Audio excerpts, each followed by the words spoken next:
Hello, everybody, and welcome back to the Poke Historian. I'm your host, Matt X.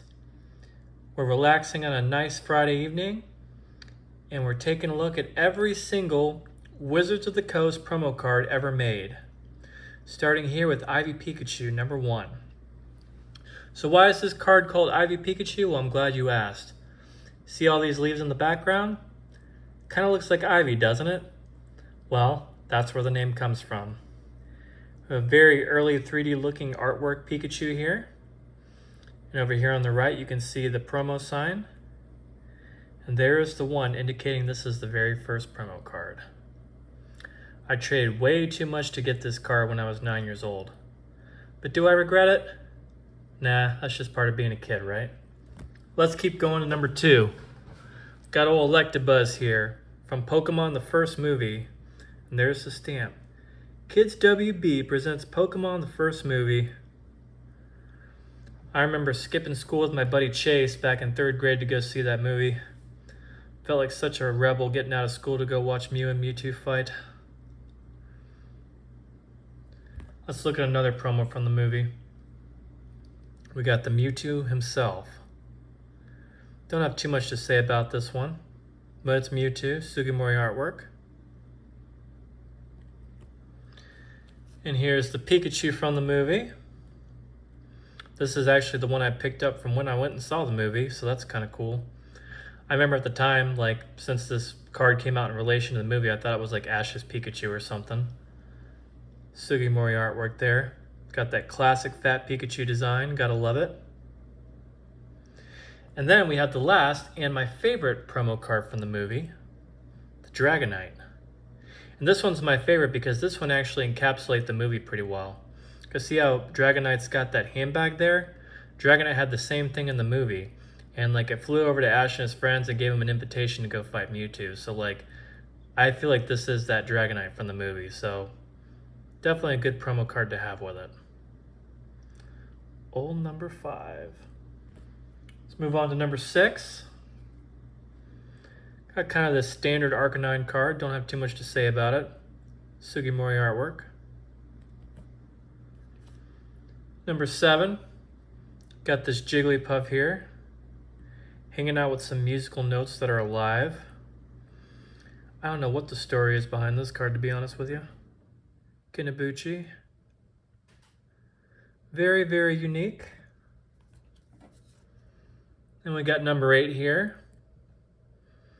Got the first ever English Mew card. I remember going to Toys R Us with my dad and my brother and getting this card, and I was so excited. I think it was actually like in Pokemon the first movie along with your ticket. Like they gave you a card telling you that this card was going to be released at like Toys R Us or something. It said like Catch Mew or something on it, and it gave a date. So that's how I knew to go to Toys R Us and get this card. But I will tell you this though, the holographic version of this card is absolutely gorgeous, and this is my favorite. Promo card number 9. Absolutely beautiful, and I love this classic Mew design here. Got the pink feet. This is before Mew was kind of seen as a Pokemon that was all pink. Like back during this time, it was like a very light pink, and then it had like darker pink highlights on its feet. So, kind of interesting to see how Mew's changed over the years, right? And we got this nice Meowth promo here. Did a whole video on this card, so you can go check that out, but long story short, it's from the Pokemon trading card game video game, and you got it when you bought the game. Now we got number 11. One of my favorite Pokemon cards of all time. Got the Eevee here, holographic. I remember trading for this at Books A Million. Gave away way too many holographic cards to get this card, but I don't care. I still love it to this day. Still think it's kind of undervalued. You can see the blue, red, and yellow there for Vaporeon, Flareon, and Jolteon. Classic Eevee. Number 12. We have this Mewtwo card here. Now, if I recall correctly, the way you got this card was actually in an issue of Nintendo Power, and you had to peel it out of the magazine. So that was kind of interesting. And down here you can see the artist is Christopher Rush, who of course, those of you that like Magic the Gathering probably know who that is. It's one of the most famous Magic the Gathering artists that ever lived. And this artist actually did the iconic Black Lotus card too, so that's pretty neat. Let's move on to big number 13. Certainly not unlucky number 13. We have the Venusaur promo card. Did a whole video about this card too. Only way you could get it was in the Pokemon Trading Card Game video game Player's Guide. It was an insert. And because of that, it came like in a little like pouch or something that was actually in the Player's Guide, and it just kind of got thrown in there. So a lot of these cards got damaged. So hard to get a 10 of this card. Love the artwork though. Then we got number 14 here. We got another Mewtwo card. Don't really care for this one too much. But I remember when you got Pokemon the first movie on VHS, this card was included. Artist was, I can't even read that. Ita. Not too familiar with their work. But it's not one of my favorites, so who cares? Then we got 15 here, the classic Cool Porygon. One of my favorite artworks of all time. Did a whole video about this card as well. You can go check out. But long story short, you got it when you bought a Nintendo 64 that had Pokemon Stadium, the video game, packed in with it. Not a lot of people had this card because by the time that whole pack-in deal came out, most people already had Nintendo 64s. But beautiful card. I bought it back in like 2017 for like 10 bucks or something. Pretty freaking sweet. And we got number 16 here. Got Computer Error. I think somebody just randomly gave me this card at Books A Million one time when I was trading there, like one of the people running the trading event. Nothing too special. It's a Rocket Secret Machine though. Got number 17 here. Got this Dark Persian. Sugimori artwork. Don't know how this card came out, but it's kind of cool. If you look real carefully, you can see Giovanni's eyes in the background. How menacing, huh? And then we got 18. Kind of weird that actually Meowth comes after Persian, but hey, whatever. This is Team Rocket's Meowth. Looks like Meowth here is having a bad dream or something. Get all these different Pokemon in the background you can see. Charizard, looks like Lapras, Golbat, Bulbasaur, Butterfree or something. Maybe these are all Pokemon that he wasn't so nice to and now he's having a bad dream. The artist is Yugama. Cool. Number 19, Sabrina Zabra, Nishida artwork. This is around the time of Gym Heroes and Gym Challenge. And see, you can see Sabrina's face down there indicating it was from around the time of those sets. And Abra is doing some sort of psychic attack aimed at us. A little bit frightening.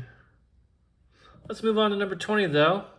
Another one of my favorites, this old Psyduck just hanging out in the pond, looking confused as ever, just like Psyduck do. Himono artwork. I think I like this card because it captures Psyduck in its natural habitat. Nothing more to it than that. And now we're moving on to the second Pokemon movie. There are 3 promo cards that came out with that one. Here's number 21, Moltres. The second Pokemon movie was all about the legendary birds and Lugia, so it makes sense that these would be the promo cards for it. And here's the Articuno. I think that one's my favorite. And here's the Zapdos.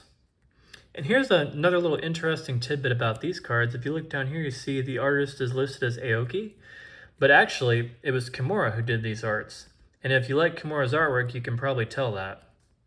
And I believe there is a re-release version of these 3 cards that actually have the corrected artist at the bottom too, so that's something you can keep an eye out for. Pretty cool though. And here we got a real big gun. One of the most iconic Wizards of the Coast promo cards. Number 24, we got Birthday Pikachu, as it's called. But of course, you can put your name up there and it'll be your Pikachu. And then down there, you can put your birthday. One of my all-time favorites. And now we got another Pikachu card. We got Flying Pikachu here, flying through the sky with some balloons strapped to it. Aoki artwork. Very fun. You can tell it's an Aoki artwork because it's got those dark black lines surrounding the Pokemon. And here we got Snap Pikachu, with a Pikachu snapped right out of Pokemon Snap, which was a Nintendo 64 game back in the day.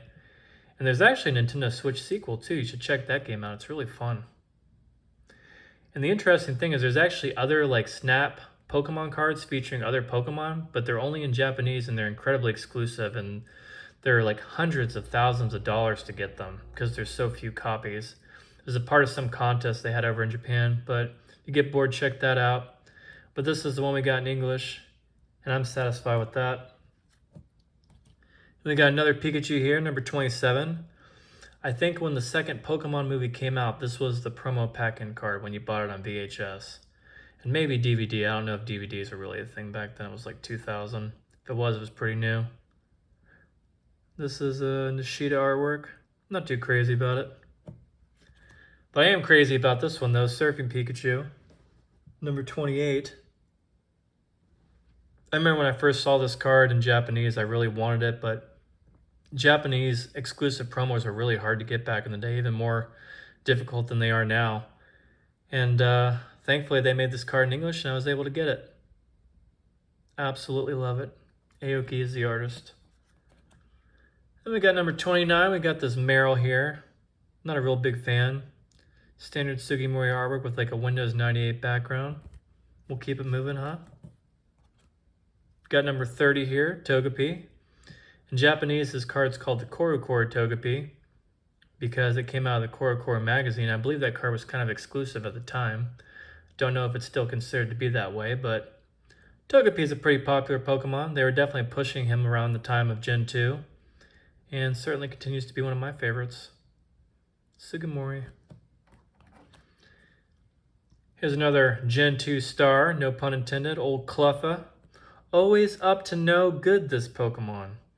Very sneaky, very mischievous. But I like Cleffa. Sugimori. And here we are coming up on a Kamiya card. We've got Smeargle hanging out in some ruins with some more Mayan ruins in the background there.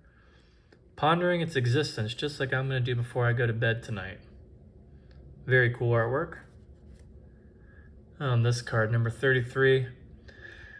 I had a neighbor named Nick when I was in like 4th grade, and I remember he got this card, I think from Books A Million, and I traded him way too many holos to get it, and I have no idea what I was thinking.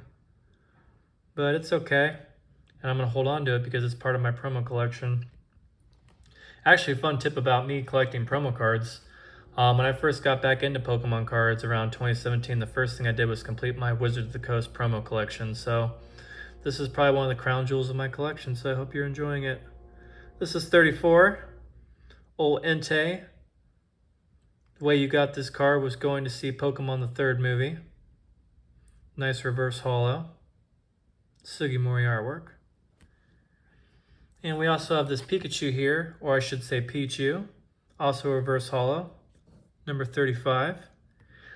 And the interesting thing about these two cards is actually both of these cards, if you get them in Japanese, they're part of the Neo Premium File number 2. I have a whole video about that you should go back and check out. So, kind of neat. See these cards printed in English. Well, here's one of my favorites, old 36, Igglybuff. I love the artwork here. You got like this Igglybuff singing behind this tree, and it looks kind of embarrassed because this other Igglybuff has seen it singing, and that one looks like it's saying like, hey, you're pretty good at singing, huh? And this one's like, oh, well, yeah, I guess I'm pretty good. I was just trying to kind of have a moment to myself, but I don't know. I just like that artwork. It's fun.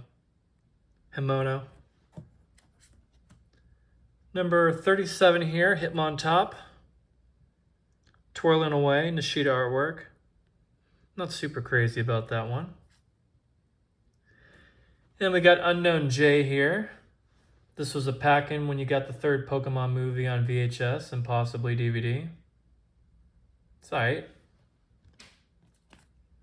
Got 39 here, this Misdreavus card. Yoshida artwork. Very stylized. I feel like Misdreavus is kind of an underrated Pokemon, especially at the time it came out, because there really weren't too many ghost Pokemon back then. And now we're moving on to a heavy hitter. We have the Pokemon Center promo card. I did a whole video about this card and the card that comes next, but long story short, the only way you could get this card was at the Pokemon Center in New York City, which of course closed down a few years after it came online. And I believe you had to like go to like one of like the release parties or something to get it. I don't know, I haven't looked at this card in years, but it's cool. But the card I like a lot more is this one right here, which is from the same release at the New York Pokemon Center, Lucky Stadium. Very cool artwork. You got Pichu and Pikachu flying on Charizard here. You got the Empire State Building in the background. And somewhere back here, I think you can see the Twin Towers too, but I don't know exactly what they look like, so I'd have to do some research on that. But this is definitely probably the most sought after promo card from the Wizards of the Coast promo card collection. But let's keep it moving, shall we? We got number 42 here. Got Pokemon Tower from Lavender Town. Looking pretty spooky. Not going to go there. Number 43, we got this Machamp here. This is actually the English version of the Japanese Masaki Machamp, which of course is a pretty rare card. Did a whole video on the Masaki Gengar. You can go check that out, and it kind of tells you what the history of this Masaki cards are. And of course, the artist here is old Kamiya, and that's why it looks so stylized and interesting. I just realized that's a Hitmonchan there, and a Doduo. I never noticed that before. Cool. We got this nice looking Magmar here by Nishida, number 44, using a flamethrower. And we got kind of a basic Scyther here by Yoshida. Never really cared for this one that much. 46, we got Electabuzz. Tanaka is the artist. Looks like it's hanging out in the power plant from Red and Blue. Maybe helping out run the computers or the machinery or something. Now here's one of my favorites, number 47, Lilypad Mew. This is one of those cards that was also a Japanese exclusive card for a long time, and I really wanted it, and then eventually it came out in English and I just had to have it. Beautiful Sugimori artwork. And I like how Sugimori actually drew like the background on this card too, so it's like a full picture there, you know? No stock backgrounds. 48, got this beautiful Articuno by Nishida hanging out on this mountaintop. Articuno is such an underrated Pokemon in my opinion. It's got some absolutely beautiful artworks. And this one is no exception. Here's another classic one. We got the Snorlax. Did a whole video about this card too, you can go and watch. But the short story of it is that this was essentially the winning art of an art competition that was done. And it's got a really strange history, so I encourage you to go watch that video. I feel like that's probably one of my most overlooked, or I should say underlooked videos. Or is it overlooked? Yeah, I guess it'd be overlooked. Underrated though, for sure. 50, we got this Celebi here from the Pokemon Forever movie, which of course is the 4th Pokemon movie. Got all these clocks in the background because Celebi is a time travel Pokemon. And the artist is, I can't read that. Kusajima? Is that supposed to be Kusajima? I don't know. Kusajima is a famous Pokemon artist, so maybe that's a typo. Or maybe it's just another artist, who knows. All right, next up. Got 51 here. We got Rapidash by Mitsuhiro Arita. Very fierce and realistic looking Rapidash. I would not have thought this was an Arita artwork looking at it. But it is. It's kind of cool. And here we got number 52. Another Arita artwork. We got a Ho-Oh flying through the sky with a rainbow in the background. Nice colors on that one. And then last but not least, we got number 53. We got Suicune, Pokemon Forever. I'm guessing that this was the Pokemon card you got when you bought the movie on VHS or DVD. Don't know for sure. This was an impromptu video, but I'm guessing that's what it is. But the cool thing about this card is it's actually got a sibling card that's a member of Aquapolis. So you can go check that card out, and that card's also very pretty. So there you have it. That's all 53 Wizards of the Coast promo cards. Definitely one of my favorite sets of cards. Like I said, it was the first real set of cards I wanted to complete when I got back into collecting Pokemon, so it's got a lot of sentimental value for me. And yeah, I appreciate you watching. Hopefully you saw some cards you want to pick up, and maybe you also saw some of these cards and want to go watch my other videos and learn more about them. So, see you next time, and have yourself a wonderful, wonderful, wonderful night. Peace.